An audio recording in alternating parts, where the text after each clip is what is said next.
ഇപ്പോൾ ഒരു ടെക്നീഷ്യനാണ് ശരിക്കും അതിൻ്റെ അകത്ത് ഏറ്റവും വലിയൊരു ഘടകം. സോഫ്റ്റ്വെയർ എന്നുള്ളൊരു ഉപരിയായിട്ട് സോഫ്റ്റ്വെയർ എന്നുള്ളൊരു ടൂളാണ്. അപ്പോൾ ആർട്ടിസ്റ്റ് മാറ്റർ ടൂൾസ് അല്ല പക്ക നാച്ചുറൽ ആണോ എന്ന് വെച്ചാൽ നാച്ചുറൽ അല്ല, പക്ക നാച്ചുറൽ അല്ല. പക്ഷെ എന്നാൽ ഭയങ്കര സിനിമാറ്റിക് വിഷ്വൽ ട്രീറ്റ് കൂടിയാണ് ഈ മൂവി. ഈവൻ ബ്ലാക്ക് മാജിക്കിൻ്റെ ക്യാമറ യൂസ് ചെയ്തിട്ട് ഷൂട്ട് ചെയ്ത് കഴിഞ്ഞാൽ ബാക്കി ഫൈനൽ ഔട്ട് DCP വരെ കൊടുക്കാൻ പറ്റുന്ന രീതിയിൽ അവർ ആ സോഫ്റ്റ്വെയർ ഡെവലപ്പ് ചെയ്തു. അതാണ് ഒറ്റ വാക്കിൽ പറഞ്ഞത്.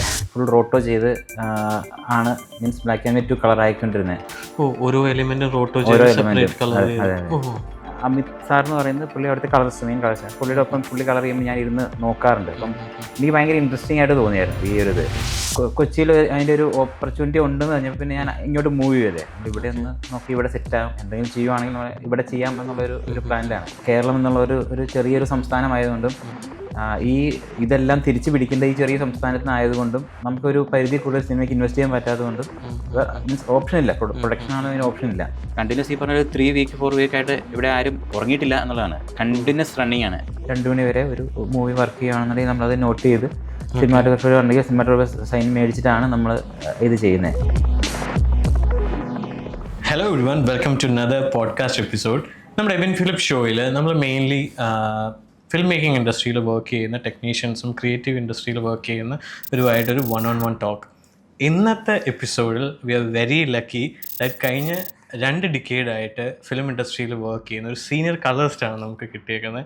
രമേശ് ചേട്ടാ, വെൽക്കം ടു ദി ഷോ. നമസ്കാരം. ഇപ്പോൾ റീസെൻ്റായിട്ട് നമ്മുടെ കാന്താര കഴിഞ്ഞു. കാന്താരയുടെ വിശേഷം മുതൽ നമുക്ക് തുടങ്ങാം. എങ്ങനെ ഉണ്ടായിരുന്നു കാന്താര? ലൈക്ക് ഒരു പാൻ ഇന്ത്യൻ പ്രോജക്റ്റാണ്, 6-7 ലാംഗ്വേജിൽ റിലീസായിട്ടുണ്ട്.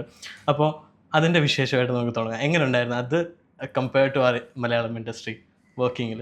കാന്താരയെ പറ്റി പറയുകയാണെങ്കിൽ ഇപ്പോൾ ആ സിനിമയ്ക്കകത്തുള്ള പോലെ തന്നെ അതിൻ്റെ പോസ്റ്റ് പ്രൊഡക്ഷൻ, അതിൻ്റെ കളർ കറക്ഷൻ നടന്ന സമയം ഒരു യുദ്ധം പോലെ തന്നെയായിരുന്നു. കാരണം ലിമിറ്റഡ് സമയം, നമുക്കൊരു 2 മാസം എങ്കിലും നമുക്ക് വേണ്ടിയ ഒരു ഡീറ്റെയിൽ വർക്ക് വേണ്ടിയ ഒരു പ്രൊജക്റ്റ് ആയിരുന്നു അത്. പക്ഷെ നമുക്ക് കിട്ടിയേക്കുന്ന ഒരു 2 to 3 വീക്സ്, 1 മന്ത് പോലും നമുക്ക് കറക്റ്റ് കിട്ടിയിട്ടില്ല. അപ്പോൾ ആ ലിമിറ്റഡ് സമയത്തിനുള്ളിൽ നമുക്കത് ഡെലിവറി ചെയ്യേണ്ടി വന്നു. അപ്പോൾ ശരിക്കും ഒരു യുദ്ധസമാനമായ ഒരു ഇതായിരുന്നു കാന്താര. ഏറ്റവും ചാലഞ്ചിങ് ആയിട്ട് എനിക്ക് തോന്നിയത് എന്താണ് ത്രൂ ഔട്ട് വർക്കിംഗ്? യൂഷ്വൽ നമ്മുടെ വർക്കിങ്ങിൽ നമുക്ക് ഒന്ന് ടൈം കുറവാണെന്ന് പറഞ്ഞു, അതല്ലാതെ തന്നെ നമുക്കതിൽ വർക്കിംഗ് ഫേസിൽ ഇതിങ്ങനെയാണ്. ഇപ്പോൾ ഞാൻ ക്രെഡിറ്റ്സ് നോക്കിയപ്പോൾ തന്നെ ചേട്ടനും വർക്ക് ചെയ്തിട്ടുണ്ട്, ശ്രീകേട്ടനും വർക്ക് ചെയ്തിട്ടുണ്ട്. അപ്പോൾ എന്തുകൊണ്ടാണ് അങ്ങനെ ഒരു 2 പേരുമായിട്ട് വർക്ക് ഫ്ലോ ഈ ടൈം കുറവായതുകൊണ്ട് തന്നെയാണോ? ടൈം കുറവായതുകൊണ്ട് ഒരു ഘടകമാണ്. പിന്നെ മീൻസ് ഒരു വലിയ സ്കെയിലൊരു മൂവിയാണ്. അപ്പം സ്വാഭാവികമായിട്ടും നമുക്ക് ശ്രീക്കും ഈ പറഞ്ഞ പോലെ വളരെ ഫാസ്റ്റായിട്ട് എക്സിക്യൂട്ട് ചെയ്യുന്ന ഇതാണ്. അപ്പം ആ ശ്രീക്കും 2 പേരുടെ കൂടെ കൊണ്ടാണ് ഇപ്പോൾ ഈ ഒരു സമയത്ത് തന്നെ നമുക്കൊന്ന് തീർക്കാൻ പറ്റിയേക്കുന്നത്. പിന്നെ നമ്മുടെ അശ്വിനും ഷിനോയും ചീഫ് അസോസിയേറ്റ് അവരുണ്ടായിരുന്നു. അവരും എല്ലാവരും കണ്ടിന്യൂസ് ഫുൾ സിംഗിൾ ഓടിയിട്ടാണ് നമുക്ക് സമയത്തൊന്ന് ഡെലിവറി ചെയ്യാൻ പറ്റിയത്. ഓക്കെ. കാന്താരയിൽ ഇപ്പം നമ്മൾ നോക്കുകയാണെന്നുണ്ടെങ്കിൽ അതിനകത്തൊരു കുറച്ച് നാച്ചുറൽ എലിമെൻറ്റ്സ് ഉണ്ട്. എല്ലാം ഒരു നാച്ചുറൽ വൈബിലാണ് അത് പോയിരിക്കുന്നത്. അതുപോലെ തന്നെ അതിനകത്തൊരു ദൈവികമായ ഒരു ഫീൽ ത്രൂ ഔട്ട് ഉണ്ട്. അപ്പോൾ അതിന് വേണ്ടി എന്തെങ്കിലും ഒരു സ്പെഷ്യലായിട്ട് നിങ്ങളുടെ സൈഡിൽ നിന്ന് എന്തെങ്കിലും ഇൻപുട്ട് വല്ലതും ഉണ്ടായിരുന്നോ? അല്ലെങ്കിൽ ഋഷഭ് സാറിൻ്റെ സൈഡിൽ നിന്ന് അങ്ങനെ എന്തെങ്കിലും ഒരു എഫേർട്ട് അങ്ങനെ എന്തെങ്കിലും ഉണ്ടായിട്ടുണ്ടോ? ഇപ്പം ഋഷഭ് സാറാണെങ്കിലും നമുക്കതൊരു കാന്താര എന്നുള്ള മൂവി നമുക്കൊരു ഭയങ്കര നാച്ചുറൽ ആക്കി ചെയ്യാൻ പറ്റത്തില്ല, എന്നാൽ ഭയങ്കര സിനിമാറ്റിക് ആയിട്ട് ചെയ്യാനും പറ്റത്തില്ല. അതിൻ്റെ അകത്ത് കുറച്ച് നാച്ചുറൽ ഘടകങ്ങൾ ഫീൽ ചെയ്യണം. എന്നാൽ സിനിമയിൽ നിന്ന് കണ്ടുകൊണ്ടിരിക്കുന്ന പ്രേക്ഷകൻ അതിൽ നിന്ന് മാറാനും പാടില്ല. ഇതെന്താണ് പെട്ടെന്നൊരു ഭയങ്കര കളർഫുൾ അല്ലെങ്കിൽ അങ്ങനെ ഒരു സാധനത്തിലേക്ക് കൊണ്ടുവരാൻ പറ്റില്ല. പക്ഷേ ആ ഒരു അതിൻ്റെ ഘടകങ്ങൾ, ഇതിപ്പം വാം, അതായത് കുറേ നൈറ്റ് ആ ഒരു സെഗ്മെൻ്റാണെങ്കിലും ആ ഒരു ഫീല് കൊണ്ടുവരാൻ വേണ്ടിയിട്ട് ആ ഒരു വാംനെസ്സും അതുപോലുള്ള കുറേ സംഭവങ്ങൾ നമ്മൾ നോക്കി, അതായത് കറക്റ്റ് അതിൻ്റെ ഒരു സെറ്റിൽ എന്നുള്ള രീതിയിൽ നമ്മൾ വെച്ചിട്ടുണ്ട്. അതിൻ്റെ കോൺട്രാസ്റ്റ് കളേഴ്സ്, ബ്ലൂസ് അത് എൻഹാൻസ് ചെയ്ത്. പക്ഷേ ഇതെല്ലാം എന്ന് വെച്ചാൽ പക്ക നാച്ചുറൽ ആണോ എന്ന് വെച്ചാൽ നാച്ചുറൽ അല്ല, പക്ക നാച്ചുറൽ അല്ല. പക്ഷെ എന്നാൽ ഭയങ്കര സിനിമാറ്റിക് വിഷ്വൽ ട്രീറ്റ് കൂടിയാണ് ഈ മൂവി. വിഷ്വല് മാത്രം എടുത്ത് നിൽക്കാനും പാടില്ല.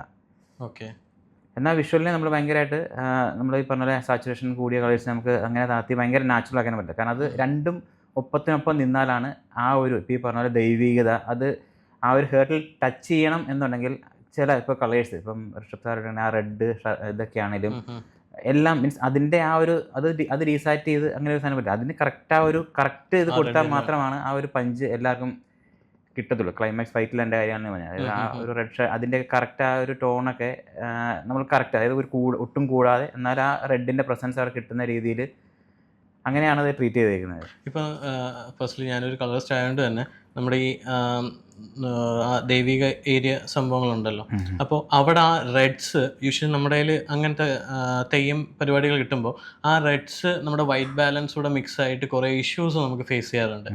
അത് എങ്ങനെയാണ് ടാക്കിൾ ചെയ്യുന്നത്? ചിലപ്പോൾ അതൊരിച്ചിരി മെജന്ത ഫീൽഡിലോട്ട് പോകാറുണ്ട്.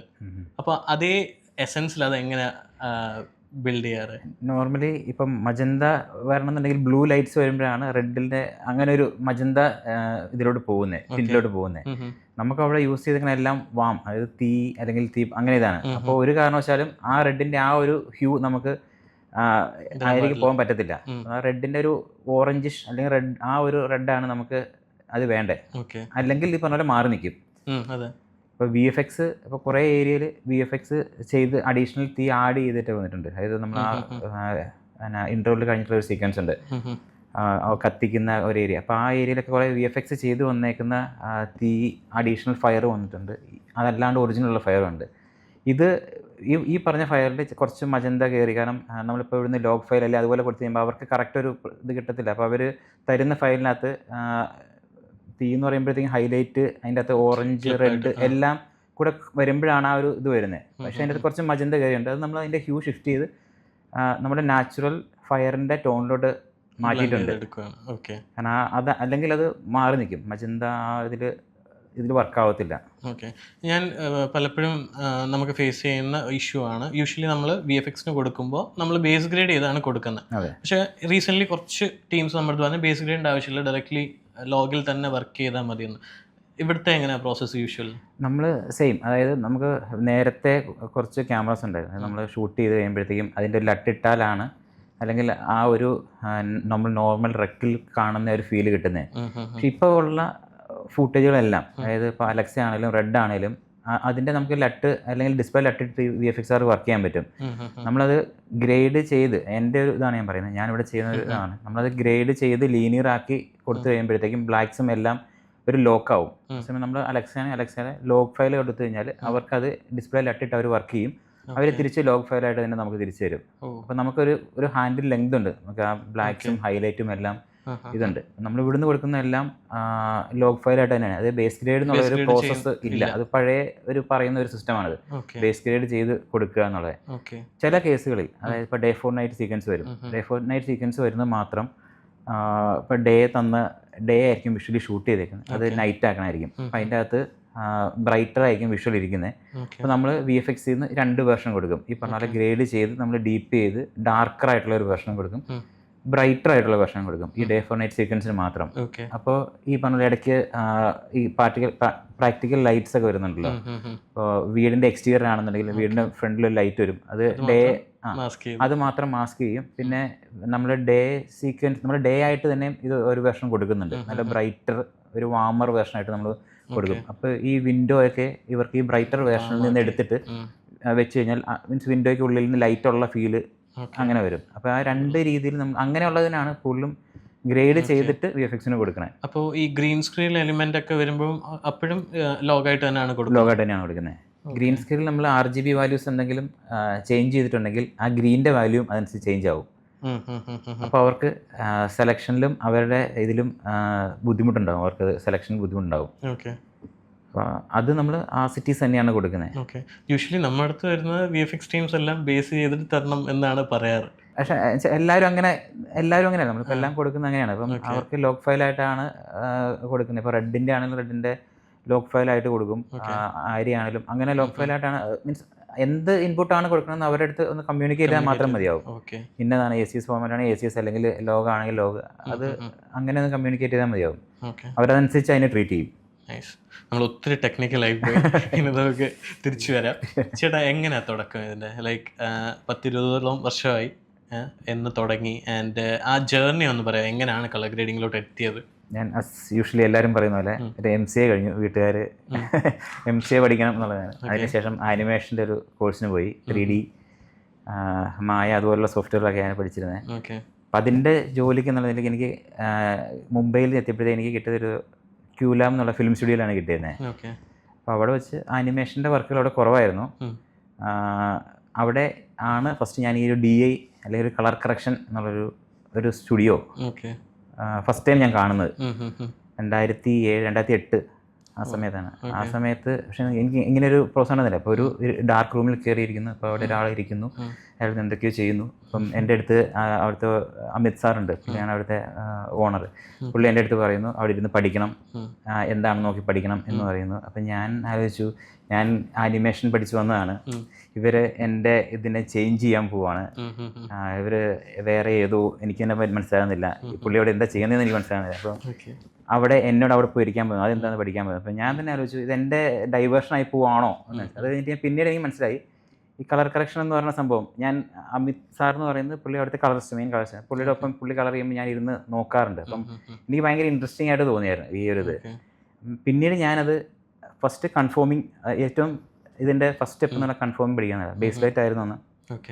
1 മന്ത് കൊണ്ട് ഞാൻ അതിൻ്റെ കൺഫോമിങ് സംഭവം എല്ലാം പഠിച്ചു. അതിൻ്റെ അകത്ത് ഈ പറഞ്ഞ മാസ്ക് ചെയ്ത് എന്ത് സംഭവം ചെയ്യുന്ന സംഭവം ഞാൻ പഠിച്ചു. അത് കഴിഞ്ഞിട്ട് പിന്നെ അമിത് സാറിൻ്റെ കൂടത്തിൽ ഇരുന്നിട്ട്, സാധാരണ നിങ്ങൾക്കറിയാലോ കളറിസ്റ്റിൻ്റെ കൂടത്തിൽ അങ്ങനെ കൺഫോമിങ് ആരും ഇരിക്കാറില്ല, പക്ഷെ ഞാൻ പുള്ളിയുടെ ഒപ്പം ഇരിക്കും. പുള്ളി ചെയ്യുന്ന സംഭവങ്ങളെല്ലാം നോക്കി കണ്ട് പഠിക്കും. അപ്പോൾ പുള്ളിക്കും താല്പര്യമായിരുന്നു. അതായത് എന്തെങ്കിലും കറക്ഷനോ എന്തെങ്കിലും സംഭവങ്ങൾ ചെയ്യാനുണ്ടെങ്കിൽ അപ്പം പറയാം, രമേശേ ഇങ്ങനെ സംഭവമുണ്ട് എന്ന് പറയാം. അപ്പോൾ ആ ഒരു രീതിയിലായിരുന്നു ഞാൻ എൻ്റെ അതായത് കളർ കറക്ഷൻ്റെ ഫസ്റ്റ് സ്റ്റെപ്പ് അവിടുന്ന് പഠിച്ചു. പുള്ളി അമിത് സാറാണ് അപ്പോൾ ലൈഫ് അമിത് സാറാണ് അതെ ഗുരു എന്ന് പറയുന്നത്. അവിടെ നിന്നാണ് അവിടുന്നാണ് പഠിച്ചത്. അപ്പോൾ അന്ന് തുടങ്ങിയത് ബേസ് ലൈറ്റിലാണ്. അന്ന് തുടങ്ങിയ ബേസ് ലൈറ്റ്. അന്ന് അവിടെ ബേസ് ലൈറ്റ് ഉണ്ടായിരുന്നു, അതിനുശേഷം സ്ക്രാച്ച് എന്നുള്ള സോഫ്റ്റ്വെയർ ഉണ്ടായിരുന്നു. ഈ രണ്ടിലും അവിടെ വർക്ക് ചെയ്തിട്ടുണ്ട്. സ്മോക്ക് എന്ന് പറയുന്ന ഒരു സോഫ്റ്റ്വെയർ ഇല്ലേ? സ്മോക്ക് ഉണ്ട്, ഓട്ടോഡെസ്കിൻ്റെ സ്മോക്ക് ഉണ്ട്. അത് ആ സമയങ്ങളിലും മെയിൻലി യൂസ് ചെയ്തിട്ട് കഴിഞ്ഞാൽ ആഡ് ഫിലിം, അത് കുറച്ചുകൂടെ കോമ്പോസിറ്റിംഗ്, സ്കൈ റീപ്ലേസ്മെൻറ്റ്, അങ്ങനെ ആ ഒരു ലെവലിൽ വർക്ക് ചെയ്യുന്നതാണ്. കൂടുതലും ആഡ് ഫിലിംസ്, അഡ്വർടൈസ്മെൻറ്റ്, അതിലാണ് സ്മോക്ക് ഇത് ചെയ്തിട്ടുണ്ട്. പിന്നെ ലസ്റ്ററാണ് കുറച്ചും കൂടെ ഈ സിനിമ കളർ ഗ്രേഡിങ് യൂസ് ചെയ്തിട്ടുണ്ട്. പിന്നീട് ഡാവിഞ്ചിലോട്ട് വന്നു. ഡാവിഞ്ചിലോട്ട് എന്നാണ് വരുന്നത്? ഞാൻ ഇവിടെ കൊച്ചിയിൽ ലാൽമീഡിയയിലാണ് ഞാൻ ശരിക്കും ഡാവിഞ്ചി, അവിടെ ഡാവിഞ്ചി ആയിരുന്നു ലാൽമീഡിയയിൽ. ലാൽമീഡിയ സ്റ്റാർട്ട് ചെയ്തപ്പോൾ തന്നെ ഞാൻ അവിടെ ജോയിൻ ചെയ്തു. നമുക്ക് സോഫ്റ്റ്വെയർ എന്നുള്ളതൊരു ഇതല്ല, നമുക്ക് ആ ടൂള് മനസ്സിലാക്കുക എന്നുള്ള സംഭവം മാത്രമേ ഉള്ളൂ. ഡാവിഞ്ചി അവിടെ നിന്നിട്ട് പിന്നെ ഒരു കുറച്ച് ഇതുവരെയും ഡാവിഞ്ചിയും ഇടയ്ക്ക് പിന്നെ ബേസ് ലൈറ്റും അങ്ങനെയൊക്കെ ആയിട്ടൊക്കെ പോകുന്നു. അപ്പോൾ എത്ര വർഷമായി ഡാവിഞ്ചി ആയിട്ടിപ്പോൾ ഒരു ഏത് വർഷം മുതൽ തുടങ്ങിയത്? ഒരു 10-14 വർഷമായിട്ട് കാണാം. 14 വർഷമായി. അപ്പോൾ ഡാവിഞ്ചിയുടെ 15-14 അതിന് മുന്നേ ഉണ്ടായിരുന്നു. അടിപൊളി. അപ്പോൾ over the course of time, like ഈ ഒരു 10-15 വർഷത്തിൽ ഡാവിഞ്ചി എന്തുമാത്രം വളർന്നു? ഡാവിഞ്ചിയെ പറ്റി പറയുകയാണെങ്കിൽ ഡാവിഞ്ചി സ്റ്റാർട്ടിങ്ങിൽ ഒരു പ്യൂർലി കളർ കറക്ഷൻ എന്നുള്ളൊരു സംഭവം മാത്രമായിരുന്നു. അപ്പോൾ അതിനുശേഷം അവർ VFX ആഡ് ചെയ്തു, സൗണ്ട് മിക്സിങ്ങിൻ്റെ സംഭവങ്ങൾ ആഡ് ചെയ്തു, ഈവൻ അതൊരു ഫുൾ പോസ്റ്റ് പ്രൊഡക്ഷൻ ഒരു ഫുൾ വർക്കുകൾ. അതായത് ഒരാൾക്ക് ഷൂട്ട് ഈവൻ ബ്ലാക്ക് മാജിക്കിൻ്റെ ക്യാമറ യൂസ് ചെയ്തിട്ട് ഷൂട്ട് ചെയ്ത് കഴിഞ്ഞാൽ ബാക്കി ഫൈനൽ ഔട്ട് DCP വരെ കൊടുക്കാൻ പറ്റുന്ന രീതിയിൽ അവർ ആ സോഫ്റ്റ്വെയർ ഡെവലപ്പ് ചെയ്തു. അതാണ് ഒറ്റ വാക്കിൽ പറഞ്ഞത്. ചേട്ടാ, നമ്മുടെ ഇൻഡസ്ട്രിയിൽ ഇപ്പോൾ ഉള്ളവർക്ക് പലർക്കും ഡൗട്ടുള്ളതാണ് ബേസ് ലൈറ്റും ഡാവിഞ്ചി റിസോൾവും തമ്മിലുള്ള മെയിൻ ഡിഫറൻസ്. ഓക്കെ, പലരുടെയും വിചാരം ബേസ് ലൈറ്റ് കൂടെ പോയി കഴിഞ്ഞാൽ ഭയങ്കര ക്വാളിറ്റിയാണ്, അങ്ങനെ ഒരു കോൺസെപ്റ്റ് ഉണ്ട്. അപ്പോൾ എന്താണ് ഈ രണ്ട് സോഫ്റ്റ്വെയറിൽ അങ്ങനെ എന്തെങ്കിലും മേജർ ഡിഫറൻസ് എന്തെങ്കിലും ഉണ്ടോ? രണ്ട് സോഫ്റ്റ്വെയറും രണ്ട് കളർ സയൻസ്, രണ്ട് രീതിയിലാണ് ഇത് കളറിനെ ഇൻ്റർപ്രറ്റ് ചെയ്യുന്നത്. ഓക്കെ, അതായത് രണ്ടിൻ്റെ ലൈറ്റ് എൻജിൻ എന്നൊക്കെ പറഞ്ഞാൽ കളർ എൻജിൻ രണ്ടും ഡിഫറെൻ്റ് ആണ്. അതായത് പക്ഷേ പ്യുവർലി കളറിസ്റ്റ് എന്നുള്ളതാണ്, അവരെങ്ങനെ ആ വിഷ്വലിനെ മാനിപ്പുലേറ്റ് ചെയ്യും എന്നുള്ളതനുസരിച്ചിട്ടാണ് ശരിക്കും ഇത്. അപ്പം നമുക്കിപ്പം ഒരു സിനിമാറ്റോഗ്രാഫർ എടുത്ത് നല്ലൊരു സിനിമാറ്റോഗ്രാഫർ എടുത്ത് വേണമെങ്കിൽ 5D പഴയ Mark 3 കൊടുത്തു കഴിഞ്ഞാലും അവർ നല്ല വിഷ്വൽസ് അവർ ചെയ്യും. അവരെടുത്ത് Alexa 35 കൊടുക്കണം നിർബന്ധമില്ല. അപ്പോൾ അതുപോലെയാണ് നമുക്കിപ്പോൾ ഒരു ടെക്നീഷ്യനാണ് ശരിക്കും അതിൻ്റെ അകത്ത് ഏറ്റവും വലിയൊരു ഘടകം. സോഫ്റ്റ്വെയർ എന്നുള്ളൊരു ഉപരിയായിട്ട് സോഫ്റ്റ്വെയർ എന്നുള്ളൊരു ടൂളാണ്. പ്യുവർലി ബേസ് ലൈറ്റ് ഈ പറഞ്ഞ പോലെ അവർ ഞാൻ പറഞ്ഞ പോലെ റിസോൾവ്, കളർ കറക്ഷൻ അല്ലാണ്ട് തന്നെ VFXും സൗണ്ട് മിക്സിങ് എല്ലാം ചെയ്യുന്നുണ്ട്. ഇവർ കുറച്ചും കൂടെ അവരുടെ QNC എല്ലാ സാധനങ്ങളും R&D എല്ലാം ചെയ്യുന്നത് കളർ കറക്ഷനിൽ മാത്രമാണ് ബേസ് ലൈറ്റ്. അപ്പോൾ അതുകൊണ്ടാണ് അവർ അതുപോലെ ഒരു മാർജിൻ അതിന് ഇടുന്നുമുണ്ട്. ബേസിക്കലി അതാണ്, ടെക്നീഷ്യൻ ആണ് ഫസ്റ്റ്, സോഫ്റ്റ്വെയർ അല്ല. ആർട്ടിസ്റ്റ് മാറ്റർ, ടൂൾസ് അല്ല. അപ്പോൾ ചേട്ടാ, why is Baselight so expensive compared to DaVinci Resolve? What would be the main reason? ഒന്ന് ഈ പറഞ്ഞ പോലെ UK ബേസ്ഡാണ് ബേസ്ലൈറ്റ്. പ്യൂർലി ഈ AMC ആണെങ്കിലും ഇവർ ഹൈലി ചാർജിങ് ആണ്. ഈ ബേസ്ലൈറ്റിൻ്റെ എന്ന് വെച്ചാൽ നല്ല per yearly 7 to 8 lakhs per yearly അവർ AMC ലൈസൻസ് പെർമനന്റ് ലൈസൻസ് ആണ്. ഇപ്പൊ ഞാൻ പറഞ്ഞല്ലോ ഒരു മെയിൻ്റെനൻസ് ചാർജ് എന്ന് പറയുമ്പോൾ അവർ വന്ന് ബാക്കി എല്ലാം നോക്കിക്കോളും, അങ്ങനെയാണോ? എന്തെങ്കിലും എറർ ഉണ്ടെങ്കിൽ, അതായത് അവർ ഓൺലൈൻ സപ്പോർട്ട് ഉണ്ടായിരിക്കും, ഓഫ്ലൈൻ സപ്പോർട്ട് വേണമെന്നുണ്ടെങ്കിൽ അവരിവിടെ വന്ന് ഫ്രീ മെയിൻ്റനൻസ് AMCയിൽ വരുന്നതാണ് അതെല്ലാം. ഓൺലൈൻ സപ്പോർട്ട് ഉണ്ടായിരിക്കും. ഒന്നുമില്ലെങ്കിൽ ഇന്ത്യൻ ടീം ഇവിടെ ഉണ്ടായിരിക്കും. നൈറ്റ് ലൈറ്റ് ആണെന്നുണ്ടെങ്കിൽ അവിടെ UK ടീം ഉണ്ടായിരിക്കും. അവർ നമുക്ക് മെയിൽ അയച്ചു കഴിഞ്ഞാൽ അപ്പം തന്നെ അവർക്ക് നമ്മുടെ ഇത് സർവീസിൽ അവർ അവൈലബിൾ ആയിരിക്കും. ആ ഒരു ഇതിനൊക്കെ ആയിരിക്കാം മേ ബി അവർ നല്ല ചാർജ് മേടിക്കുന്നത്. ഈ 7 lakhs എന്ന് പറയുന്നത് ജസ്റ്റ് ലൈസൻസ് കീ ആണോ അതോ പാനലോട് ചേർത്താണ്? AMC മാത്രമാണ്. ഓക്കെ, ഞാൻ പറഞ്ഞത് മീൻസ് പർച്ചേസ് ചെയ്തതിന് ശേഷം പെർ ഇയർ AMC കൊടുക്കുന്ന എമൗണ്ട് ആണ്. ഓക്കെ, ഡാവിഞ്ചി ആകുമ്പോൾ വൺ ടൈം ആണ്, രണ്ട് ഡിവൈസിലും യൂസ് ചെയ്യാം. അതെ. ഓക്കെ, ചേട്ടൻ വർക്ക് ചെയ്തപ്പോഴും ഫിലിമിൽ വർക്ക് ചെയ്ത കുറേ മൂവീസ് ഉണ്ടാവും, പിന്നെയാണ് ഈ ഇടയ്ക്കാണ് ഡിജിറ്റലിലോട്ട് മാറിയത്. അപ്പോൾ ആ ഡിജിറ്റലിൽ സംഭവിക്കുന്നത് എന്താണെന്നൊന്ന് ചെറുതായിട്ടൊന്ന് എക്സ്പ്ലെയിൻ ചെയ്യാം. ഞാനൊക്കെ ഡിജിറ്റലിൽ ആണ് കണ്ട് തുടങ്ങിയത് തന്നെ. അപ്പോൾ എന്താണ് ഫിലിമിലെ പ്രോസസ്സ് നടന്നിരുന്നത്? ആ ടൈമിൽ എങ്ങനെയായിരുന്നു കളർ ഗ്രേഡിങ് ചെയ്തുകൊണ്ടിരുന്നത്? ഞാൻ എന്ന് പറഞ്ഞില്ല, QLab ഉണ്ടായിരുന്ന സമയത്ത് ഫുൾ മൂവി ഒന്നും കളർ കറക്ഷൻ ചെയ്യാറില്ല. മേജർ ഒന്നുമില്ല ട്രെയിലർ, അല്ലെങ്കിൽ അതിൻ്റെ സോങ്സ്, അല്ലെങ്കിൽ അതിൻ്റെ ഒപ്റ്റിക്സ്, ഡിസോൾവ്, വൈപ്പ്, അങ്ങനെയുള്ള പോർഷൻ മാത്രമായിട്ടാണ് DAക്ക് വന്നുകൊണ്ടിരുന്നത്.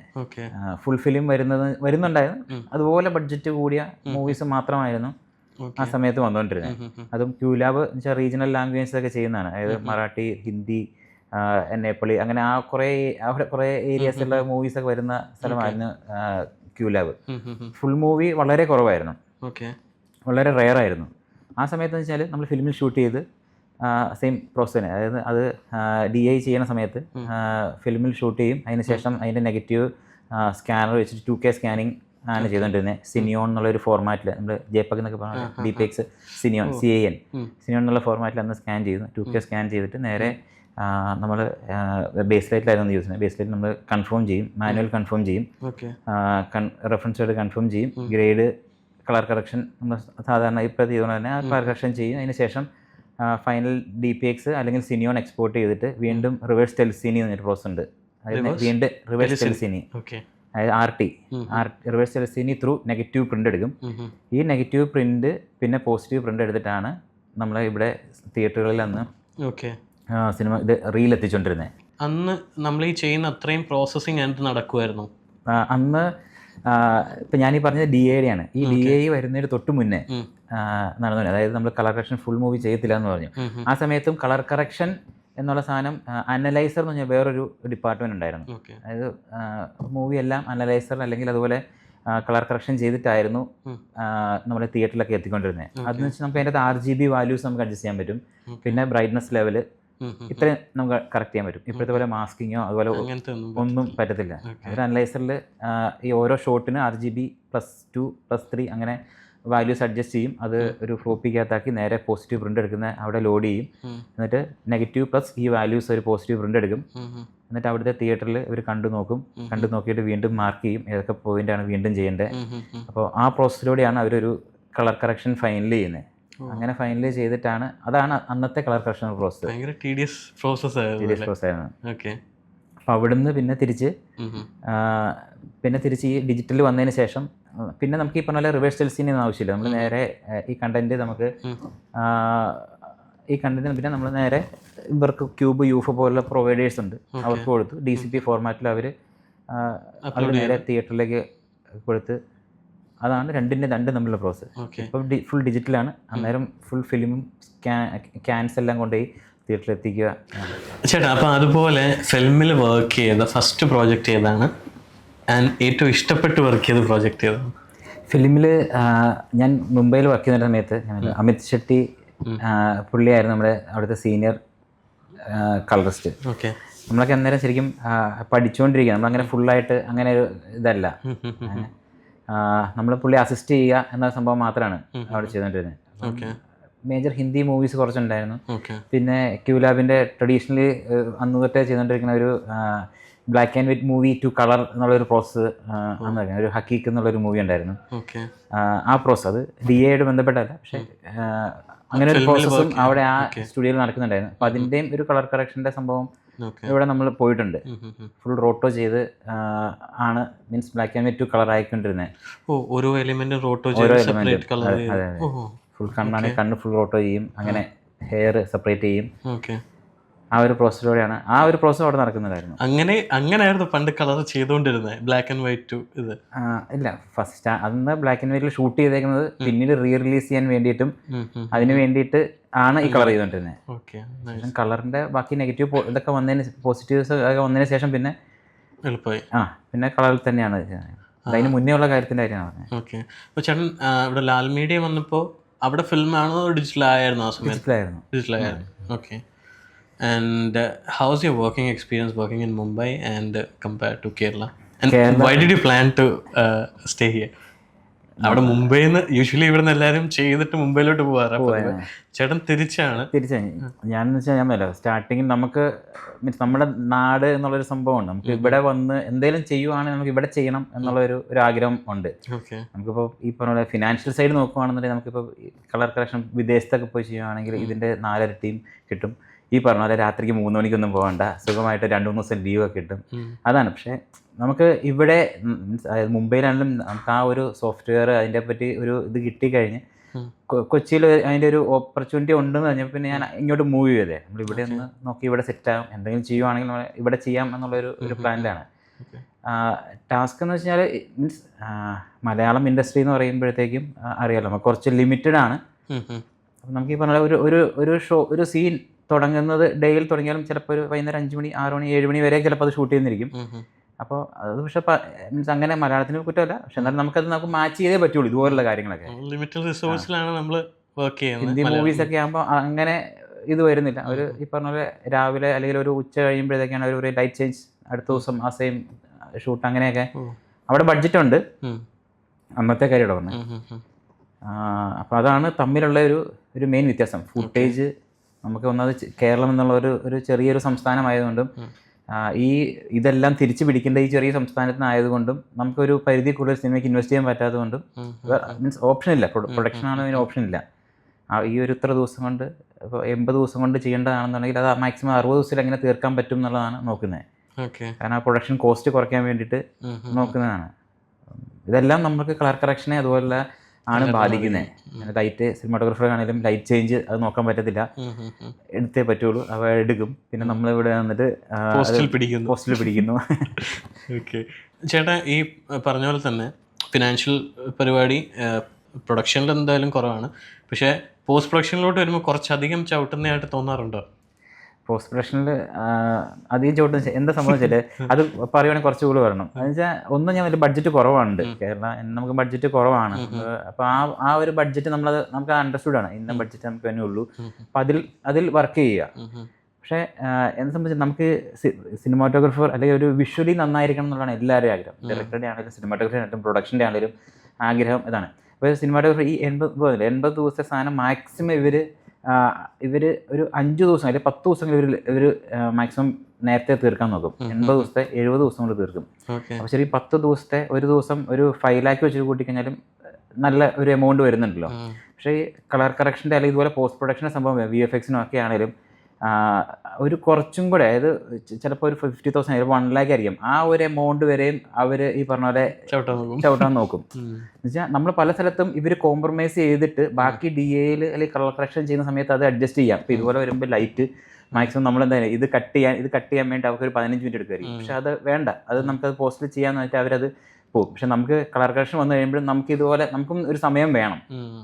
അപ്പം ആ ഒരു സംഭവം പക്ഷെ നോക്കുന്നില്ല എന്നുള്ളതാണ്. സമയം ഒരു ഇതാണ് കളർ കറക്ഷൻ. കാരണം അത് ഏറ്റവും ലാസ്റ്റ് പോകേണ്ട, ഏറ്റവും ഭംഗിയായിട്ട് ചെയ്ത് വിടേണ്ട ഒരു സംഭവമാണ്. അപ്പം അതിന് സമയം കുറച്ച് കൊടുക്കാം, നല്ലതായിരിക്കും. ഷൂട്ടിന് അതിനേക്കാളും മീൻസ് ഫിനാൻഷ്യലി എളുപ്പം ഇതാണ്.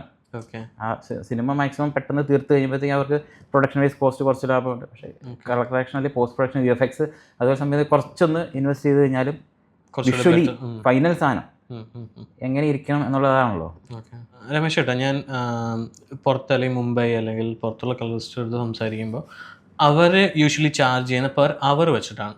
ഓക്കെ, ഇവിടെ നമുക്ക് പെർ അവർ എന്ന് പറഞ്ഞുകൊണ്ട് നമുക്ക് ചാർജ് ചെയ്യാൻ പറ്റത്തില്ല എന്നാണ് ഞാൻ പ്രതീക്ഷിക്കുന്നത്.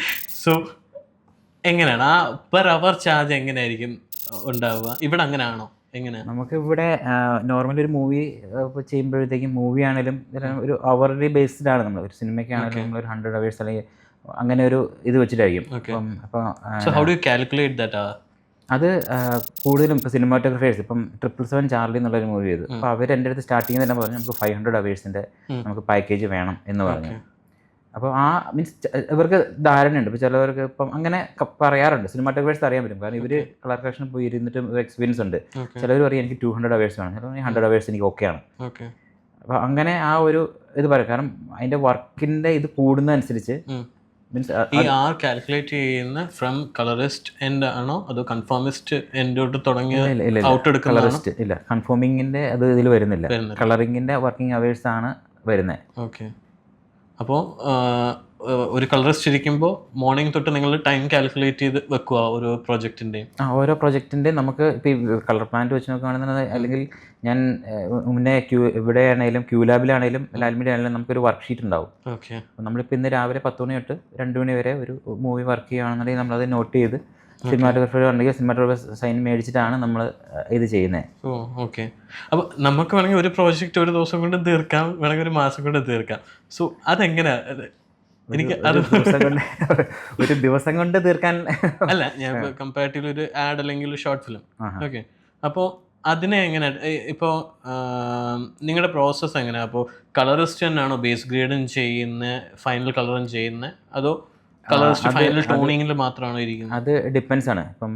ഇപ്പം ചിലവർ ഇപ്പം നമുക്ക് വേണമെന്നുണ്ടെങ്കിൽ അസിസ്റ്റൻറ്റോ അങ്ങനെ അവരുണ്ടെന്നുണ്ടെങ്കിൽ നമുക്ക് ഞാനിപ്പോൾ ചെയ്യുന്നത് ഞാൻ മാക്സിമം ഒരു ടോൺ ഫിക്സ് ചെയ്ത് കഴിഞ്ഞാൽ നമുക്ക് അസോസിയേറ്റ് അവരുണ്ട്, അവർ കറക്റ്റ് ആ സംഭവങ്ങളെല്ലാം മാച്ച് ചെയ്ത് എന്ത് ടോണാണോ നമ്മൾ വെച്ചാൽ ആ സീൻ വൈ ഫുൾ അത് വെച്ച് മാച്ച് ചെയ്ത് തരും.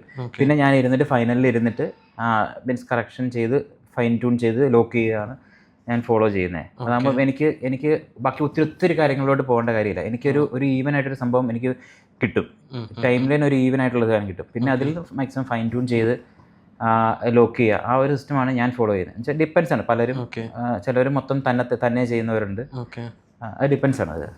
എൻ്റെ വർക്ക് ഫ്ലോയിൽ ഞാൻ ചെയ്യുന്നത് വെച്ചാൽ അസിസ്റ്റന്റ് കളറിസ്റ്റ് ആയിരിക്കും ബേസ് ചെയ്യുന്നത്, ആൻഡ് ടോണിങ് പരിപാടി ഞാൻ ചെയ്തിട്ട് ഞാൻ ഫിനിഷ് ചെയ്യുന്നത്. ഞാൻ ആ ഒരു വർക്ക് ഫ്ലോയിലാണ് എനിക്ക് പേഴ്സണലി ഇഷ്ടം. അപ്പോൾ ബേസ് ഗ്രേഡും ചേട്ടൻ തന്നെയാണോ അപ്പോൾ ചെയ്യുന്നത്? ഇല്ല, ഞാൻ ഫസ്റ്റ് സിനിമാറ്റോഗ്രാഫറുടെ ഒപ്പം ഇരുന്നിട്ട് നമ്മൾ അതിനൊരു സീൻ വൈസ് ടോൺ ഒന്ന് ഫിക്സ് ചെയ്യും.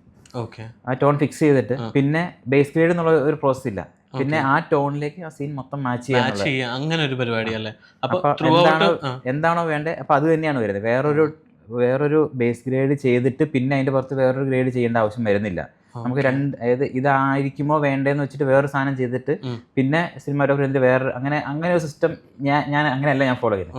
ഞാൻ സിനിമാറ്റോഗ്രാഫി ഇരിക്കുക, എന്താണ് ഒരു സീനിൻ്റെ ഇന്നാണ് മൂഡ്, എന്നിട്ട് അത് ഫിക്സ് ചെയ്തിട്ട് ബാക്കി പിന്നെ ഫുൾ ആ സീക്വൻസ് ഫുൾ അല്ലെങ്കിൽ ആ റിയൽ ഫുൾ മാച്ച് ചെയ്തതിന് ശേഷം പിന്നെ ഫൈനലി സിനിമാറ്റോഗ്രാഫി ഇരുന്ന് അപ്പോൾ ഈ പറഞ്ഞാൽ മൊത്തത്തിൽ കാണുമ്പോൾ ചിലപ്പോൾ അങ്ങോട്ടും ഇങ്ങോട്ടും ഒക്കെ ചിലപ്പോൾ ഒന്ന് ചേഞ്ച് ചെയ്യേണ്ടതൊക്കെ വരും. അപ്പോൾ അതുപോലെ സംഭവങ്ങൾ ചേഞ്ച് ചെയ്ത് എന്തെങ്കിലും ഫൈൻ ട്യൂൺ സംഭവങ്ങളൊക്കെ ചെയ്ത് അങ്ങനെയാണ് അത് ജോക്ക് ചെയ്യുന്നത്. അതും കൊള്ളാം. ഞാൻ ബേസ് എന്ന് പറയുമ്പോൾ നമ്മുടെ ബാക്കി വൈറ്റ് ബാലൻസ്, എക്സ്പോഷർ, സാച്ചുറേഷൻ ഈ സാധനം റെഡിയാക്കി വെച്ച് അത് കഴിഞ്ഞാൽ പിന്നെ നമുക്ക് ബാക്കി ചെയ്യാമല്ലോ. അപ്പോൾ വൈറ്റ് ബാലൻസ് ഇഷ്യൂസ് പരിപാടികളെല്ലാം സോർട്ട് ചെയ്ത് കിട്ടും, പിന്നെ ഒരു ടോൺ പിടിക്കുന്നു, പിന്നെ അത് വെച്ചിട്ട് അത് ആദ്യം ചെയ്ത് കഴിഞ്ഞാൽ പിന്നെ അത് വെച്ചിട്ട് നമുക്ക് ഫുൾ പോകാമല്ലോ. അത് പലരുടെയും വർക്കിംഗ് രീതി വ്യത്യാസമാണ് കേട്ടോ, ഞാനങ്ങനെ ഫോളോ ചെയ്യുന്നുണ്ട്. ഓക്കെ, ഒരു മൂവി പ്രത്യേകിച്ച് കാന്താര പോലുള്ള മൂവി കുറച്ച് വൈഡർ റേഞ്ചാണ്, ഭയങ്കര കോംപ്ലിക്കേറ്റഡ് ആണ്. കാരണം VFX ഷോട്ടുകളെല്ലാം വരുന്നതെല്ലാം നമ്മൾ കണ്ടിന്യൂസ്, അതായത് കുറച്ച് ടാസ്ക് ആണ്. കാന്താരയിൽ വർക്ക് ചെയ്ത ഇവിടുത്തെ ടെക്നീഷ്യൻസിൻ്റെ ലിസ്റ്റ് കണ്ടപ്പോൾ തന്നെ ഞാൻ വിചാരിച്ചു എന്തായിരിക്കും ഇത്രയും ടെക്നീഷ്യൻ്റെ ആവശ്യം? അതായത് കറക്റ്റ് സമയത്ത് നമ്മുടെ ഔട്ട് ഡെലിവറി ചെയ്യാൻ ഏറ്റവും ഹെൽപ്പ് ചെയ്ത ഒരാളാണ് ആറ്റുലാൽ എന്ന് പറഞ്ഞാൽ. അതെ, കാന്താര HDR-ലാണ് വർക്ക് ചെയ്തേക്കുന്നത്. ആൻഡ് ഏത് സോഫ്റ്റ്വെയറിലാണ് നിങ്ങൾ വർക്ക് ചെയ്തത്? കാന്താര നമ്മൾ ഇതിലാണ് വർക്ക് ചെയ്തേക്കുന്നത്, നമ്മൾ ബേസ് ലൈറ്റിലും വർക്ക് ചെയ്തിട്ടുണ്ട്, റിസോൾട്ടിലും വർക്ക് ചെയ്തിട്ടുണ്ട്. ഓക്കെ, അങ്ങനെ ഒരു വർക്ക് ഫ്ലോ അങ്ങനെ ഒരു വർക്ക് ഫ്ലോ എന്ന് വെച്ചാൽ സാധാരണ റെക്കമെൻഡ് ചെയ്യുന്നതല്ല. പക്ഷേ ഒരു മൂവി, പ്രത്യേകിച്ച് കാന്താര പോലുള്ള മൂവി കുറച്ച് വൈഡർ റേഞ്ചാണ്. അത്രയും സ്കെയിൽ ഓഫ് ഷോട്ട്സും അത്രയും വർക്കും ഉണ്ട്, അത്രയും വർക്കും ഉണ്ട്. അപ്പം നമുക്കൊരു 2 months ഒക്കെ നമുക്ക് നോർമലി വേണം അത് കറക്റ്റായിട്ടൊന്ന് ചെയ്ത് ഔട്ടിറക്കി പോകാനായിട്ട്. പക്ഷെ നമുക്ക് കിട്ടിയേക്കുന്ന സമയം എന്നുള്ളത് ഒരു 3 weeks ഒക്കെയാണ് നമുക്ക് മാക്സിമം കിട്ടിയിട്ടുള്ളൂ. എഡിറ്റ് ചേഞ്ച് അതുപോലെ സംഭവങ്ങൾ വന്ന് ലാസ്റ്റ് നമുക്കൊരു 2 to 3 weeks ആണ് നമുക്ക് മാക്സിമം കിട്ടിയേക്കുന്നത്. അപ്പോൾ ആ ഒരു സെനാരിയോയിൽ നമ്മളുടെ ഇവിടെ പ്രത്യേകത വെച്ചാൽ ശ്രീക്കുണ്ട്, നമുക്കിവിടെ means number of panels, colours panels ഉള്ളതുകൊണ്ട് നമുക്ക് ആ കാര്യത്തിൽ ടെൻഷനില്ല. അപ്പോൾ ഏത് കാര്യത്തിനും ഇപ്പോൾ ശ്രീക്ക് ഉണ്ടായതുകൊണ്ട് നമുക്ക് ശ്രീക്കാണ് മാക്സിമം. ശ്രീക്ക് ബേസ്ലൈറ്റിൽ ചെയ്തു, ഞാൻ റിസോൾവ് ചെയ്തു. അപ്പോൾ അങ്ങനെയാണ് ചെയ്തത്. ആ 2 ഇതിൽ പോയതുകൊണ്ടാണ് നമുക്ക് ഈ ഒരു കറക്റ്റ് സമയത്ത് നമുക്ക് ഡെലിവറി ചെയ്യാൻ പറ്റിയിരിക്കുന്നത്. ഓക്കെ. അപ്പോൾ ഇത് രണ്ടും കൂടെ വരുമ്പോൾ നിങ്ങൾക്ക് വർക്ക് ഫ്ലോയിൽ ഇഷ്യൂസ് ഒന്നുമില്ല? വർക്ക് ഫ്ലോയിൽ ഇഷ്യൂസ് എന്ന് പറഞ്ഞാൽ നമ്മൾ ടെസ്റ്റ് അടിച്ച് നോക്കി. കാരണം ഇതിൻ്റെ ഡെലിവറി എന്ന് പറഞ്ഞത് ഒന്ന് മൾട്ടിപ്പിൾ ലാംഗ്വേജ് ഉണ്ട്, ഐമാക്സ്, ഡോൾബി സിനിമ, അങ്ങനെ മൾട്ടിപ്പിൾ ഇതുണ്ട്. നമ്മൾ ഫസ്റ്റ് നമ്മൾ ഫുൾ എല്ലാം ചെക്ക് ചെയ്തു. ബേസ് ലൈറ്റിൽ നിന്ന് നമ്മൾ എടുത്ത് അവിടുന്ന് EX അതുപോലെ ഔട്ട് എടുത്ത് റിസോൾവ് ഇട്ട് അവിടുന്ന് ഫൈനൽ ഔട്ട് എടുത്ത് ബാക്കി അങ്ങനെ എല്ലാം QC എല്ലാം ചെയ്ത് ആ ഒരു വർക്ക് ഫ്ലോ നമ്മൾ ആദ്യം തന്നെ ഒന്ന് സെറ്റ് ചെയ്തായിരുന്നു. അതായത് പക്ഷെ അത് റെക്കമെൻഡഡ് അല്ല, ഭയങ്കര കോംപ്ലിക്കേറ്റഡ് ആണ്. കാരണം VFX ഷോട്ടുകളെല്ലാം വരുന്നതെല്ലാം നമ്മൾ വരുമ്പോഴത്തേക്കും ഫസ്റ്റ് ബേസ് ലൈറ്റിൽ നിന്ന് ചെയ്തേക്കുന്ന പോർഷൻസ് ആണെന്നുണ്ടെങ്കിൽ ഫസ്റ്റ് ബേസ് ലൈറ്റിൽ പോയി അവിടെ അപ്ഡേറ്റ് ചെയ്ത് അവിടുന്ന് പിന്നെ എക്സ്പോർട്ട് ചെയ്ത് ആ ഒരു സൈക്കിൾ നമ്മൾ കണ്ടിന്യൂസ്, അതായത് കുറച്ച് ടാസ്ക്കാണ്. പക്ഷേ നമുക്ക് 2 ഇതും ഉള്ളതുകൊണ്ട്, നമുക്ക് അത്രയും ഒരു സപ്പോർട്ട് ഉള്ളതുകൊണ്ടാണ് നമുക്ക് കറക്റ്റ് ടൈമിൽ നമുക്ക് ഡെലിവറി ചെയ്യാൻ പറ്റിയിരുന്നത്. ഓക്കെ. ചേട്ടൻ പറഞ്ഞു ഐമാക്സ് ഉണ്ട്, പിന്നെ ഡോൾബി സിനിമ. അപ്പോൾ ഇങ്ങനത്തെ ഫോർമാറ്റ് ഡിഫറൻസിൽ വരുമ്പോൾ നമുക്ക് എന്താ ഇവിടെ ചേഞ്ച് ആവുന്നത്? മെയിൻലി എക്സ്പോർട്ട് സെറ്റിങ്ങുകൾ മാത്രമേ ചേഞ്ച് ആവുന്നുള്ളൂ. എക്സ്പോർട്ട് സെറ്റിങ്സ് ഉപരിയായിട്ട് നമ്മുടെ ഇതാണ് നമ്മുടെ ഈ ടിഫ്, ഡോൾബി സിനിമാസിന് ടിഫാണ് കൊടുക്കുന്നത്, ഐമാക്സിന് ടിഫാണ് കൊടുക്കുന്നത്, ക്യൂബ്, UFO അതുപോലുള്ള അവർക്ക് J2C ഒക്കെയാണ് അവർക്ക്. പിന്നെ PX പോലുള്ള അല്ലെങ്കിൽ ഫ്ലാറ്റ് അവർക്ക് ടിഫാണ്. ക്യൂബിൻ്റെ തന്നെ ഫ്ലാറ്റ് കണ്ടന്റ് ഉണ്ട്, അവർക്ക് ടിഫാണ് കൊടുക്കേണ്ടത്. PX പോലുള്ള PVRൻ്റെ ഫ്ലാറ്റ് കണ്ടന്റ് ഉള്ള സ്ഥലമുണ്ട്, അവർക്ക് ഫുള്ളിൽ അതായത് ഫ്ലാറ്റ് കണ്ടന്റിൽ J2C ആണ്. മീൻസ് നമ്പർ ഓഫ് ഡെലിവറീസ് കുറേ ഉണ്ടായിരുന്നു ഈ പല ഇതിൻ്റെയും. ഓക്കെ. ഈ ഐമാക്സിലോട്ട് പോകുമ്പോൾ ഐമാക്സിൻ്റെ റെസൊല്യൂഷൻ വേറെ അല്ലേ? അതെ. അപ്പോൾ നമ്മൾ സിനിമയിൽ എന്തെങ്കിലും റെസൊല്യൂഷൻ മാറ്റം വരുത്തിയിട്ടുണ്ടോ, അതോ സ്കോപ്പ് ഇട്ടിട്ട് അങ്ങനെ റെസ്ട്രിക്റ്റ് ചെയ്യുമായിരുന്നു? നമ്മളിത് ഷൂട്ട് ചെയ്തേക്കുന്ന അനമോഫിലായിരുന്നു ഷൂട്ട് ചെയ്തിരുന്നത്, ഒരു 80%. ഓക്കെ. 80% ഐമാക്സിലേക്ക് പോയേക്കുന്നത് സ്കോപ്പാണ് പോയേക്കുന്നത്. ഓക്കെ. അതായത് ഐമാക്സിൽ കാണുമ്പോൾ മേലും താഴെയും ബ്ലാക്ക് ഉണ്ടാവും. ബാക്കി ഒരു 20% വരുന്നതാണ് സ്പെറിക്കലിൽ ഷൂട്ട് ചെയ്തേക്കുന്നത്. ഓക്കെ. 185 മേളിൽ അത്രയും കണ്ടന്റ് ഉണ്ട്. ഓക്കെ. അത് മേജർ സീക്വൻസുകളെല്ലാം അത്യാവശ്യം, അതായത് ഇൻ്റർവെലിന് മുന്നേ ഉള്ള ഒരു സീക്വൻസ് ഉണ്ടായിരുന്നു ആ കാർഡിൻ്റെ അകത്ത് നടക്കുന്ന. ആ ഇൻ്റർവെൽ പഞ്ച് വന്നേക്കുന്ന സ്പെറിക്കലിലാണ് ഷൂട്ട് ചെയ്യുന്നത്, ആ ടൈഗർ വരുന്നത്. അതൊക്കെ നമ്മൾ ശരിക്കും ഫുൾ സ്പെറിക്കലാണ് ഷൂട്ട് ചെയ്യുന്നത്. അതുകൊണ്ട് നമുക്ക് ഐമാക്സ് പോലുള്ള അല്ലെങ്കിൽ PX പോലുള്ള സ്ഥലങ്ങളിൽ നമുക്ക് ഫുള്ള് കാണാൻ പറ്റും, ഫുൾ സ്ക്രീനിൽ കാണാൻ പറ്റും. അപ്പോൾ ഓരോ ഡിഫറെൻറ്റ് ഔട്ടിന് വേണ്ടിയും നിങ്ങൾക്ക് ഇതെല്ലാം മാറ്റി ചെയ്യേണ്ടി വന്നു. അതും ഐമാക്സ് വരുമ്പോഴത്തേക്കും ഐമാക്സിന് തന്നെ വേറെ 6 ലാംഗ്വേജ് വരുന്നുണ്ട്. PVRൻ്റെ ആണെങ്കിലും എല്ലാം മൾട്ടിപ്പിൾ ലാംഗ്വേജ് വേണം. ഇതെല്ലാം ഈ സമയത്തിനുള്ളിൽ നമുക്ക് എക്സ്പോർട്ട് ചെയ്ത് കൊടുക്കണമായിരുന്നു.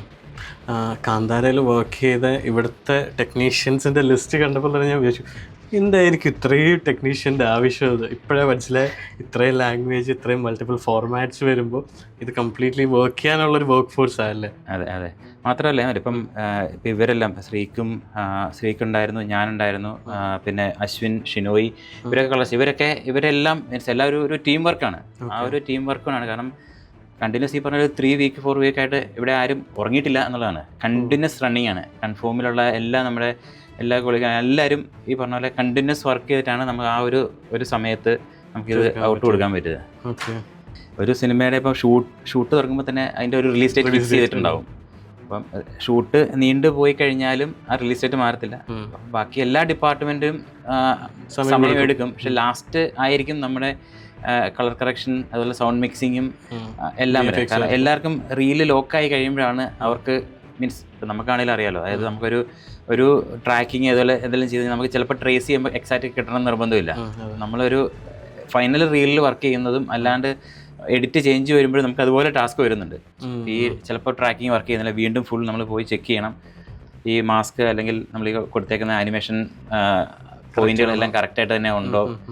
അപ്പോൾ ഈ ഒരു ടാസ്കുകളൊക്കെയാണ് നമുക്ക് ടൈം ലിമിറ്റ് ഏറ്റവും ചുരുങ്ങിയ സമയത്ത് ഒരു 20 ദിവസം കൊണ്ട് ചെയ്യേണ്ടതാണെന്നുണ്ടെങ്കിൽ നമുക്ക് 7 ദിവസമൊക്കെ നോർമലി നമുക്ക് കളർ കറക്ഷൻ കിട്ടാറുള്ളൂ. അപ്പോൾ ഉറപ്പില്ല നമുക്ക് കറക്റ്റ് അതായത് ഒരു സംഭവം ചെയ്യണമെങ്കിൽ ഇത്ര സമയം വേണമെന്നുണ്ട്. പക്ഷെ ആ ഒരു സമയം കിട്ടുന്നില്ല. അത് ശരിക്കും ചെയ്യേണ്ടത് എന്താണെന്ന് വെച്ചാൽ നമ്മളെല്ലാ വർക്കും ഫിനിഷ് ചെയ്തിട്ട് റീസണേറ്റ് ആലോചിക്കുക എന്നുള്ളതാണ്. പക്ഷെ ഇത് മലയാള സിനിമയിൽ പോസിബിൾ അല്ലാന്നറിയാം. എന്നാലും പക്ഷെ അതായിരിക്കും കറക്റ്റ് വേ. പക്ഷെ നമുക്ക് നിവൃത്തിയിലാണ് ഇപ്പം ഇങ്ങനെ ചെയ്യേണ്ടി വരും. ഈ പറഞ്ഞ റെസ്ട്രിക്ഷൻ വരുന്നത് നമ്മുടെ ഹെൽത്തിനെ നല്ലതായിട്ട് ബാധിക്കുകയും ചെയ്തു. തീർച്ചയായിട്ടും ഹെൽത്താണ് മെയിൻ പോകുന്നത്. കാന്താരയ്ക്കൊക്കെ പ്രത്യേകത വെച്ചാൽ കാന്താരയുടെ പോസ്റ്റ് പ്രൊഡക്ഷൻ മൊത്തം കൊച്ചിയിലായിരുന്നു. എഡിറ്റ് അവരെല്ലാം എഡിറ്റ് മൊത്തം നമ്മുടെ ഇങ്ങോട്ട് വരെ കളർ പ്ലാനിൻ്റെ താഴെ ഇവിടെയായിരുന്നു നമ്മുടെ എഡിറ്റ് എല്ലാം, ഫൈനൽ എഡിറ്റ് എല്ലാം നമ്മൾ ഇവിടെയായിരുന്നു ചെയ്തത്. അപ്പോൾ ആ ഒരു രീതിയിൽ ശരിക്കും പറഞ്ഞാൽ മൊത്തം ഇത് കളറിസ്റ്റ് മാത്രമല്ല, ഋഷഭ് സാറും ഉണ്ടായിരുന്നു, പ്രൊഡ്യൂസേഴ്സ് ഉണ്ടായിരുന്നു, ആർക്കും ഇല്ലായിരുന്നു. എല്ലാവരും ഇവിടെ 24 hours ലൈവായിരുന്നു. ശരിക്കും കാന്താരിൽ വർക്ക് ചെയ്ത അരുൺലാൽ എന്ന് പറഞ്ഞാൽ അതായത് അസിസ്റ്റന്റ് ഡയറക്ടർ ഉണ്ട്. പുള്ളിയുടെ കാര്യം പറയാണ്ടിരിക്കാൻ പറ്റത്തില്ല. കാരണം പുള്ളിയാണ് ഈ കറക്റ്റ്, അതായത് ഇത്രയും VFX സ്റ്റുഡിയോയും VFX സൂപ്പർവൈസർ ഉണ്ടായ സഞ്ജിത്ത്, ഇവർക്ക് എല്ലാവർക്കും സപ്പോർട്ടീവായിട്ട് ഏതൊക്കെ ഷൂട്ട് ഏതൊക്കെ വർക്കാണ്, മീൻസ് സ്റ്റുഡിയോയിൽ ഏതൊക്കെ വർക്കാണ്, ഇതെല്ലാം ഫുൾ കോർഡിനേറ്റ് ചെയ്ത് അതായത് കറക്റ്റ് സമയത്ത് നമ്മുടെ ഔട്ട് ഡെലിവറി ചെയ്യാൻ ഏറ്റവും ഹെൽപ്പ് ചെയ്ത ഒരാളാണ് അരുൺലാൽ എന്ന് പറഞ്ഞാൽ. അതെ, ഒരു മൂവി വന്നു കഴിഞ്ഞാൽ ഇതിൻ്റെ ഇടയ്ക്ക് ഒരു കോർഡിനേറ്റർ ഇല്ലാത്തത്. അതെ, എന്ന് വെച്ചാൽ ചിലപ്പോൾ VFX നിന്ന് കുറച്ച് ഫയൽസ് വരും, പിന്നെ സൗണ്ടിൽ നിന്ന് വരും, എഡിറ്റർ ആയിരിക്കും കുറച്ച് ഫയൽസ് വരുന്നത്. ഇതെല്ലാം നമ്മുടെ അടുത്തോട്ടാണ് വരേണ്ടത്. പക്ഷേ ഇത് കോർഡിനേറ്റ് ചെയ്യാൻ ആരും കാണത്തില്ല. ഇത് നമ്മൾ ഇന്ന് ചിലപ്പോൾ ഒരു സാധനം വന്നു കഴിഞ്ഞിട്ട് നമ്മൾ ഔട്ട് എടുക്കുമ്പോഴായിരിക്കും ഇവർ പറഞ്ഞ എഡിറ്റർ നമുക്ക് ഈ VFX തന്നില്ല എന്നുള്ള. അപ്പോൾ ഈ ഒരു കോർഡിനേറ്ററിന് മെയിൻ അങ്ങനെ നമ്മുടെ മലയാളം ഇൻഡസ്ട്രിയിൽ അങ്ങനെ ഒരു കോർഡിനേറ്റർ ഉണ്ടോ? അപ്പം അങ്ങനെ ഒരു ഗുണം വെച്ച് കഴിഞ്ഞാൽ ഒരു വേർഷൻ എഡിറ്റ് ലോക്ക് ചെയ്തു അല്ലെങ്കിൽ എഡിറ്റ് വേർഷൻ കറക്ഷൻ ചെയ്തിട്ടുണ്ടെങ്കിൽ അത് ആ കറക്റ്റ് വേർഷൻ എല്ലായിടത്തും ചെന്നോ ഇതുപോലുള്ള കാര്യങ്ങളൊക്കെ കോർഡിനേറ്റ് ചെയ്യുന്ന പോസ്റ്റ് പ്രൊഡക്ഷൻ സൂപ്പർവൈസർ ഇത് കറക്റ്റായിട്ട് നോക്കും. പക്ഷെ അത് നമുക്കിവിടെ പോസ്റ്റ് പ്രൊഡക്ഷൻ സൂപ്പർവൈസറായിട്ട് കേപ്പബിൾ ആയിട്ട് ആൾക്കാരുണ്ട് ഇവിടെ. പക്ഷെ അത് യൂട്ടിലൈസ് ചെയ്യുന്നില്ല. ആ യൂട്ടിലൈസ് ചെയ്യാത്തത് കൊണ്ട് തന്നെ പ്രൊഡക്ഷൻ ഇഷ്ടം പോലെ ലോസ് വരുന്നുമുണ്ട്. ശരിക്കും ഒരു പോസ്റ്റ് പ്രൊഡക്ഷൻ സൂപ്പർവൈസറെ വെച്ച് കഴിഞ്ഞാൽ കുറേ ടൈം സേവ് ചെയ്യാൻ പറ്റും. ഈ ലാസ്റ്റ് മിനിറ്റിലേക്ക് പോകുന്ന സംഭവങ്ങൾ കുറച്ചുകൂടെ നേരത്തെ ആക്കി കറക്റ്റ് ടൈമിൽ ഡെലിവറി ചെയ്യാൻ പറ്റും. എല്ലാവരും ചിലപ്പോൾ പഴയ വേർഷനിൽ വർക്ക് ചെയ്യുന്നുണ്ടാവും. അത് അവർ പിന്നെ ഈ പുതിയ വേർഷൻ എത്താത്തത് കൊണ്ടായിരിക്കും ചിലപ്പോൾ അപ്പോൾ ലാസ്റ്റ് നിമിഷമായിരിക്കും ഇത് വരുന്നത്. അവസാനം സെൻസറിന് കൊടുക്കുമ്പോഴായിരിക്കും ഇതെല്ലാം വ്യത്യാസം, സിങ്ക് ഔട്ടോ അങ്ങനെ സംഭവങ്ങൾ വരുമ്പോഴാണ്. അപ്പോൾ ഇതുപോലെ കറക്റ്റ് ഒരാളുണ്ടെന്നുണ്ടെങ്കിൽ പുള്ളി കറക്റ്റായിട്ട് കോർഡിനേറ്റ് ചെയ്തോളും. ഈവൻ ഏത് സ്റ്റേജ് വരെയാണ് DA എത്തിയേക്കണേ, VFXൻ്റെ ഏതൊക്കെ ഷോട്ടുകളാണ് എത്താൻ ബാക്കിയുള്ളത്, അതുപോലുള്ള എല്ലാ കാര്യങ്ങളും അവർ നോക്കിക്കോളും. കറക്റ്റ് നമുക്ക് ഈ പറഞ്ഞ ലാസ്റ്റ് ഇപ്പം എക്സാമ്പിൾ പറഞ്ഞാൽ ഞാൻ പ്രൊഡക്ഷൻ എന്തുകൊണ്ട് പൈസ ലാഭിക്കാമെന്ന് പറഞ്ഞാൽ ഇപ്പോൾ ചില സമയങ്ങളിൽ നമുക്ക് ചെന്നൈക്ക് നമ്മൾ ഹാർഡ് ഡിസ്ക് ഇപ്പോഴും കൊടുക്കേണ്ടി വരുന്നുണ്ട്. നമുക്കിപ്പോൾ നേരത്തെ ആണെന്നുണ്ടെങ്കിൽ നമ്മൾ ക്യൂബിന് ഹാർഡ് ഡിസ്ക് ഫൈനൽ ഡെലിവറിബിൾ ക്യൂബിന് കൊടുത്തു കഴിഞ്ഞാൽ ക്യൂബ് ബാക്കിയുള്ള സർവീസ് പ്രൊവൈഡേഴ്സിനെല്ലാം കൊടുത്തോളും. പക്ഷെ നമുക്കൊരു സ്റ്റേജ് കഴിഞ്ഞാൽ പിന്നെ ക്യൂബ് കൊടുത്താൽ അവർക്കും അവരുടെ പ്രോസസ് ചെയ്യാൻ സമയമില്ല. ബാക്കിയുള്ളവർക്ക് നമുക്ക് ഡയറക്റ്റ് ചെന്നൈ തന്നെ കൊടുക്കേണ്ടി വരും, സ്ക്രാബിൾ പോലുള്ളവർക്ക്. അപ്പോൾ അതിന് നമ്മൾ അഡീഷണൽ ഒരു ഹാർഡ് ഡിസ്ക് അറേഞ്ച് ചെയ്യേണ്ടി വരും. അതിന് അഡീഷണൽ ആളെ നമ്മൾ പറഞ്ഞു വിടേണ്ടി വരും. അങ്ങനെ മീൻസ് അത് ഒരു വൺ ഓഫ് ദ എക്സാമ്പിളാണ്. അപ്പം ഇങ്ങനെ ഒരു കോർഡിനേറ്റർ ഉണ്ടെന്നുണ്ടെങ്കിൽ നമുക്ക് സുഖമായിട്ട് എല്ലാ പരിപാടികളെല്ലാം ടെൻഷൻ ഫ്രീ ആയിട്ട് നമുക്ക് ഇറക്കി വിടാൻ പറ്റും.